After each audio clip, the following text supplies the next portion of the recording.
Welcome to the Heal, Thrive, Dream podcast, where trauma survivors become healthy thrivers. Each month, we'll feature a theme in the trauma recovery and empowerment field. To promote your recovery, healing, and learning how to build dreams, here's your host, Karen Robinson, transformational coach and therapist. Hi, everyone. Welcome back to the Heal, Thrive, Dream podcast. Today, our guest is Poirier. And did I pronounce your name right by any chance? Pretty close, yes. It's pretty Poirier. close? Yep, Poirier. Yeah. I try to make it a little Frenchy. So Yes.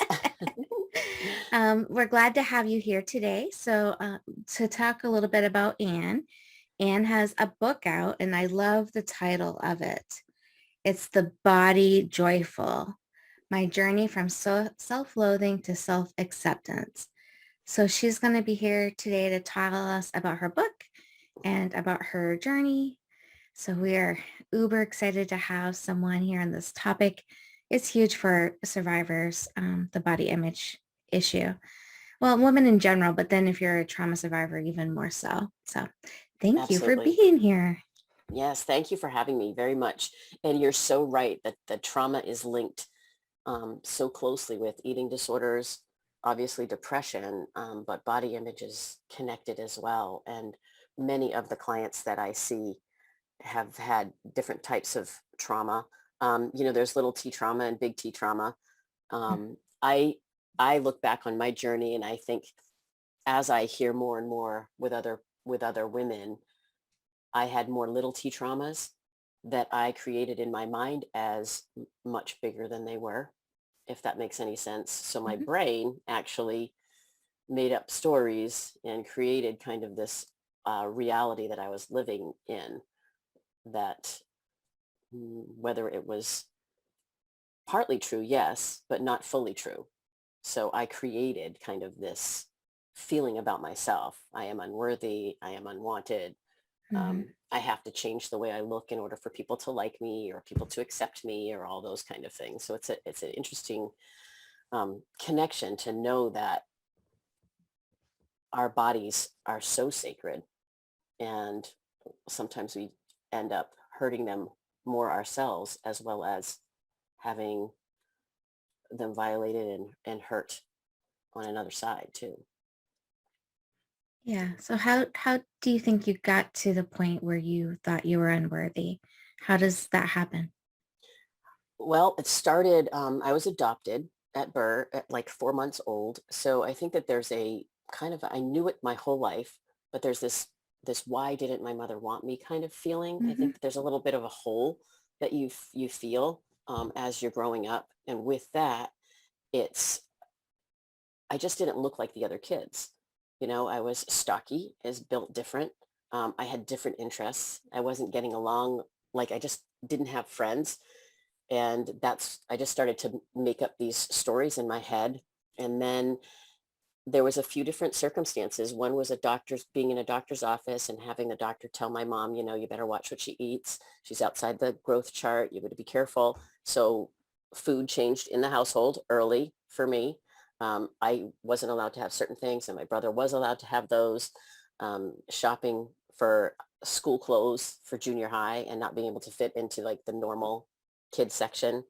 And so those are the things that kind of gave my brain proof that I wasn't good enough, that the way my body was, especially, and that's how I continued to beat myself up, was all around my body, and my body not being the way it's supposed to be. And it looks different than the other kids, and there must be something wrong with me, if that all makes sense. And were you bullied or teased by anyone in your family or at school? Just my brother mostly, and that he had a nickname for me, and they wouldn't let me play with them, he and his friends, and so they had their little nickname for me, but I didn't get all bullied that much at school.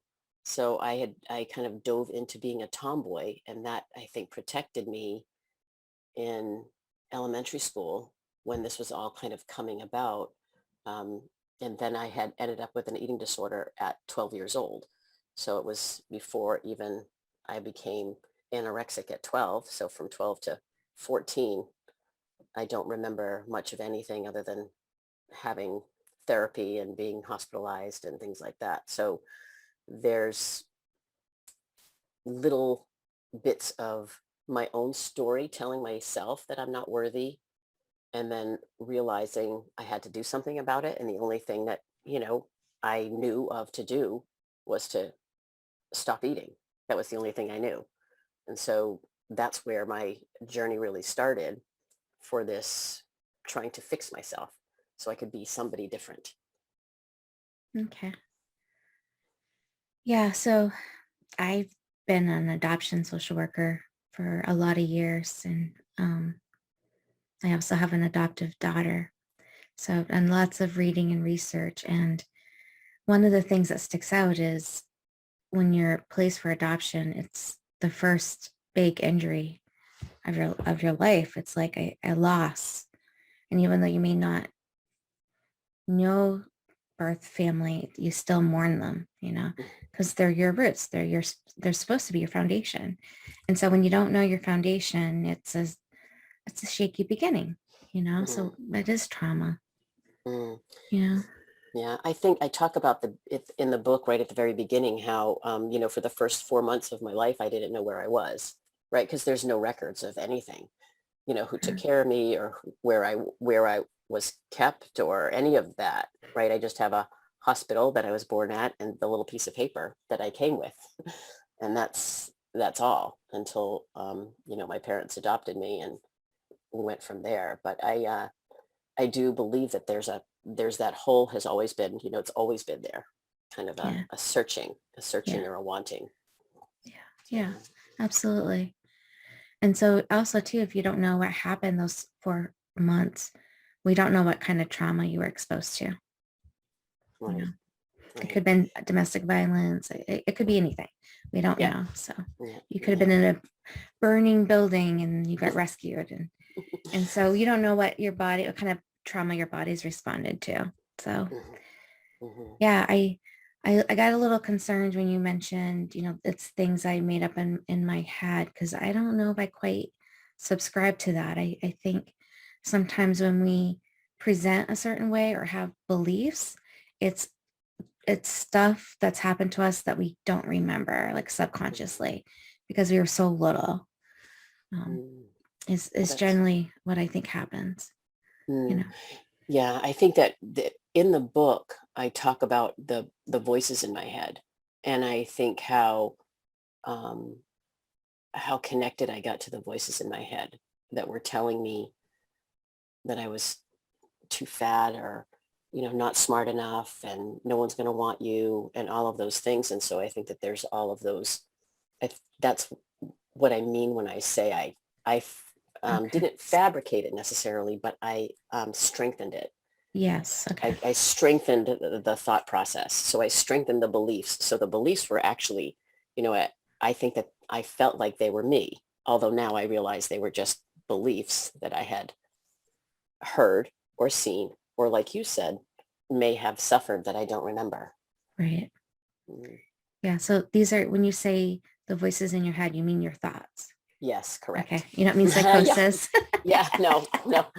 That's a very good point, though. Yeah. Yes, because I name them all. I call them my mini me, but I think Okay. they're just, yes, my thoughts, my inner critic, my The inner judgment. critic. Yeah. Yeah, Yeah. yep, you got it. hmm Hmm. Yeah. Yeah, The inner critic is pretty famous for creating havoc. for Yeah. sure, for Yeah. sure. Yeah. So do you believe that you've been healing over the past few years? Like you were anorexic at 12, and then Hmm. at 14, what happened? At 14, I got better enough, to go back to school, and I just kind of transferred my obsession into sport Hmm. and became a fitness, I went to college for fitness. And so I became a fitness instructor, thinking that that was going to keep me in the right size body and make sure that I would stay on track, and that people would accept me in that role. And unfortunately, I believe that there's 30 to 35 years of just kind of exacerbating my own disorder of body dysmorphia and disordered eating. I relapsed twice Mhm. into eating disorder behavior. And with both of those times, external circumstances, something that a coach said in college that spiraled me back into disordered eating patterns. And Mhm. then through a divorce, I got spiraled back into, it was the easiest way for me to handle that period of time was to control what I ate and control how I moved my body. And it really wasn't until my body started to break down that I had to step kind of back from my life and take a different perspective of it all. Mhm. And that's when I started to write the book. I started to just put down my thoughts and look at my thoughts differently and seek help. I had to reach out and say, hey, I'm not well. I need some help. And so getting some therapy and some medication and then just diving into my own self-help journey. So Right. healing. The book was a huge healing aspect for me. Yes, I believe that. Yeah. It sounds like your trigger times or your relapses were around rejection or perceived rejection. And Hmm. so now if you perceive that you're being rejected by someone or some situation, how do you cope with it now? I realize it's not about me, right? So I make sure that I kind of break it apart enough to say, okay, I use the word, this is theirs. It Hmm. doesn't have to do with me. And I can choose to believe it's all on me, or I can choose to believe it's not. And how do each one of those make me feel? And if I can choose that this is theirs, it's not mine, and it Hmm. allows me for some peace and healing. So by Very good. separating, yeah, Very good. Yeah. yeah, Excellent. Yeah. yeah. I'm glad that you're saying that because that's exactly right. You know, Mm. Brian Katie is an author. She says something like, um, that's their business and this is my business. So whatever someone else thinks or says, that's their business. Mm. And I don't have to own that. Yes, Yeah. I So, love Byron Katie, and I love oh, her good. work. Yeah, Yeah. Good. one of the chapters in the book is called Sandboxes, Mm-hmm. and it was my therapist who actually shared this kind of hypothesis. Well, this analogy, I guess, with me is that I have my own sandboxes, and everybody else has theirs, and I can allow people into my sandbox, and I can also say, no, this is my sandbox." Yeah. Get the So, hell out. I get yeah, exactly. You got it. And how many times I notice myself jumping into other people's sandboxes, and I'm like, wait a minute, I don't I Mm. don't need to be in their sandbox. That's theirs. I will stay here in mine, and if they want me to come hang out in there, I will go, but only if I'm invited, right? And only And if they're I. kind to me. Yeah. Mm-hmm. Yeah. Exactly. Yeah. Yeah. Yeah. Good point. Yeah. So tell me or tell the audience a little bit more about your book. Like, when did you publish? Who is it? What inspired you to write it? Was it the eating disorder? Was it being adopted? Were the two connected for you? Mhm. Was it connected with anxiety? Like, give us more details on who this could be helpful for. Sure. It really does have to do with body image and our perceptions of ourself. And so when my body started to just break down and I couldn't do the things that I'd always used to cope, right? I had all these numbing mechanisms in place. And when they were kind of stripped away and I had to I looked myself differently, but then I found these threads that just went backwards all the way back towards being adopted and childhood and um, getting kind of kicked out of kindergarten finger painting and all these little, What? I know it's, yes, I got it. My mom, my kindergarten teacher sent a note home, and it was a big joke in our family that, that Anne flunked kindergarten finger painting. So it, those like little things that once you from your step back from your life and create kind of a storyline, all of a sudden you get to say, oh, well, it's no wonder I thought that, or I know, Mhm. no wonder I thought that. And There's it's a no wonder I reason. thought that. Yeah. Yep. There's a Yeah. reason.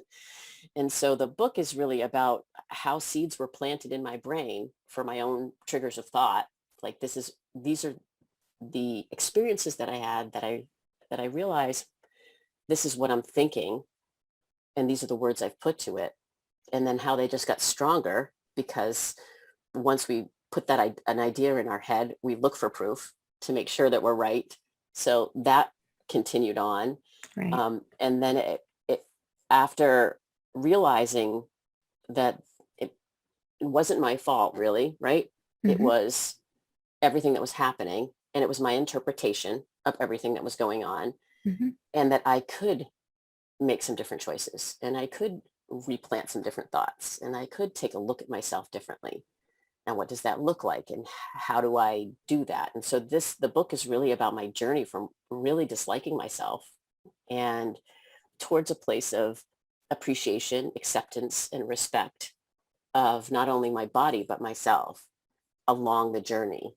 And at the end of each chapter, there's a step back question so people can kind of check in with themselves and say, let me step back away from what I just read, and where does that line up for me in my life, and what might have been some of the seeds that were planted in my head for belief systems around whether it's food or body or money, right? Or success or working, work ethic, all of those kind of things. It can be all kinds of different things that we can believe certain things about.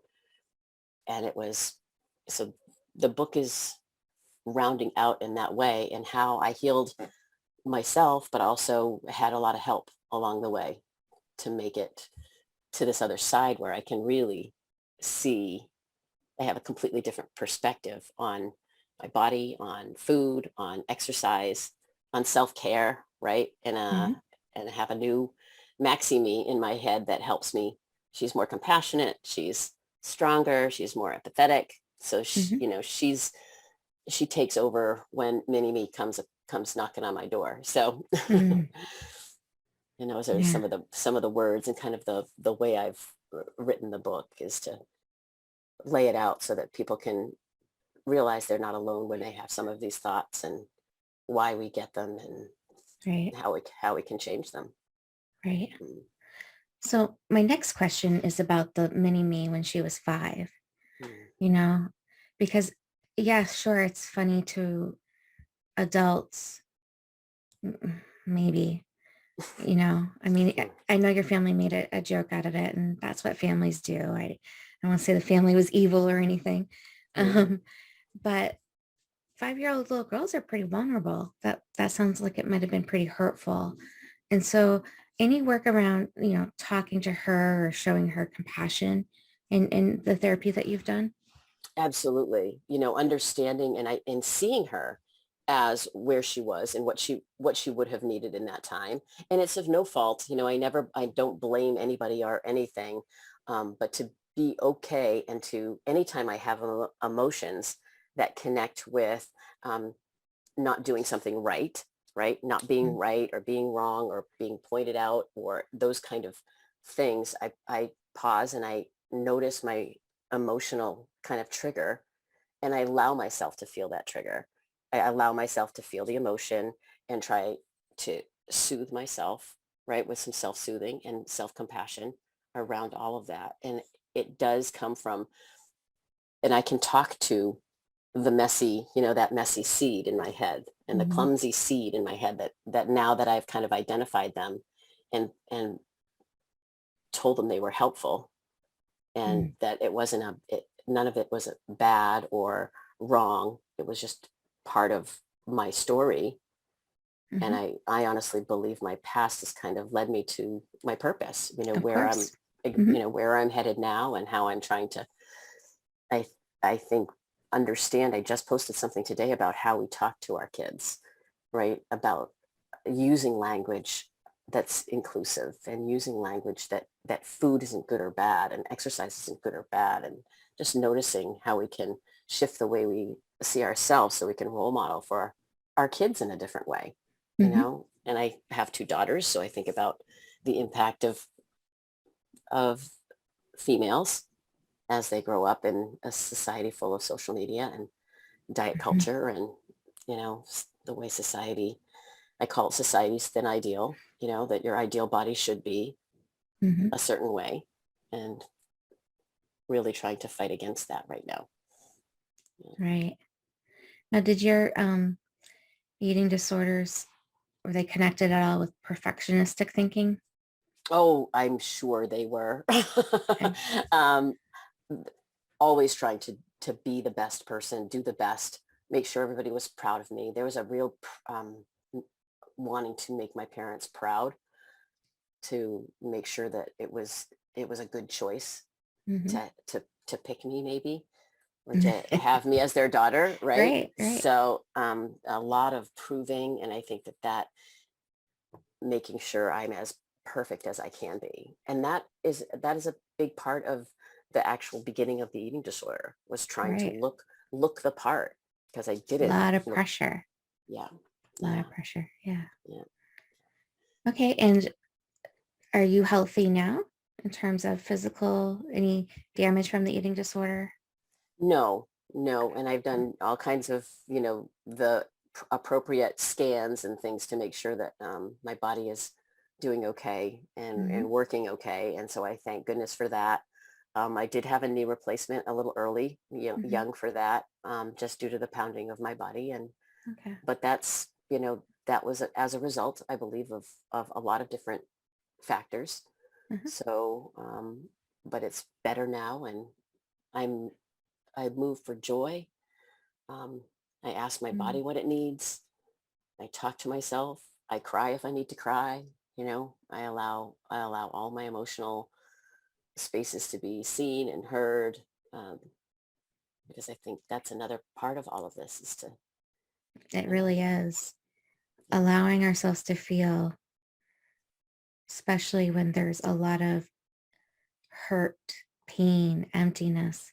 It's it's really challenging for people. And that's why, the drug epidemic is, and alcohol, because people have a really hard time sitting. It's why we overeat, or overdrink or not eat, or, yes, all of lots of those stuff, things. gambling, everything you think of. Yes, Yeah. yes. And so how did you learn how to sit with those emotions? And you mentioned soothing, like, um, and you said compassion, but what kind of soothing did you do? Like, were you petting a cat? Were you like hugging yourself? Like, what did you do? A blanket, and I Okay. have a little stuffed animal back there. Her name is Izzy, and so we talk. I don't have an animal, but it's staying warm and using the senses of touch for myself. So Mhm. it's just cuddling in a blanket, a warm blanket, maybe having a cup of hot chocolate or coffee where it's warm, so it's comforting. Um, Journaling. I did a lot of journaling, just journaling out emotions, allowing my brain to just go without trying very hard not to be judgmental about anything that I felt. And Mhm. that's part of one of the hardest things for not only our children, but for us as adults, to realize that you're allowed to have any emotion that you have. It's not right or wrong, right? And I Mhm. think sometimes, don't cry, or you shouldn't get mad, or those, and we get been taught those kind of things, where we get to say, wait a minute, isn't that the best thing I can do, is to actually feel Mhm. how what's going on, and ask myself what's happening. And um, s- I have a little self-care toolbox, which is all the things that I Awesome. that I love, that make Mhm. me feel good, make me happy, make me smile, allow myself some space and time Mhm. to utilize those or step away. And sometimes it's been known to be happening in a bathroom stall, where I go in a bathroom stall and I take some deep breaths, and I allow myself to just be there, and disconnect from the things that I might be, taking on as mine, that I don't need to be taking on, because a lot of times you're not in the space to give yourself the compassion Right. and and love that you might need. If somebody says something to you and you're at work, I've been known to go into the bathroom and breathe and allow myself to feel for a minute, and then try to disconnect from whatever the person said from me. You know, I Mhm. may have made a mistake, but I'm not a mistake, right? That's right. I like that. Yeah. Um, what is your work related at all to your healing journey, or no? Is it something separate? Yes, it is. It is working with women to feel more comfortable and confident in their bodies. Okay. So, What do you do yeah, for a living then? I'm a coach. Yes. Okay. I'm a Yeah. lifestyle coach, intuitive eating coach, and body image coach. So Okay. I kind of Awesome. work all around to that. Yeah. Very good. Very good. Yeah. Okay. And then another question I have is, other than your own book, are there other books that were super helpful to you on your healing journey? Oh, absolutely. Health at Every Size by Lindo Bacon changed the way I saw food and eating and diets. And I Mm-hmm. was wondering why didn't somebody share this with me a long time ago? Because it would have saved a lot of hurt and pain. Mm-hmm. So Health at Every Size. Intuitive Eating was a great book. Body Kindness, Rebecca Scritchfield. And then the one that I'm reading now is More Than a Body by Lexi and Lindsay Kite, which is a very interesting read too. So there are some great books that helped me along my journey. Another one is Maybe You Should Talk to Someone. Oh yeah. That one I've Yeah. read. Yeah. And I think I've read Intuitive Eating, but really long time ago. Yeah. Yeah. Yeah. So Well, so thank you for those have been, those. yeah, those have been really helpful for me.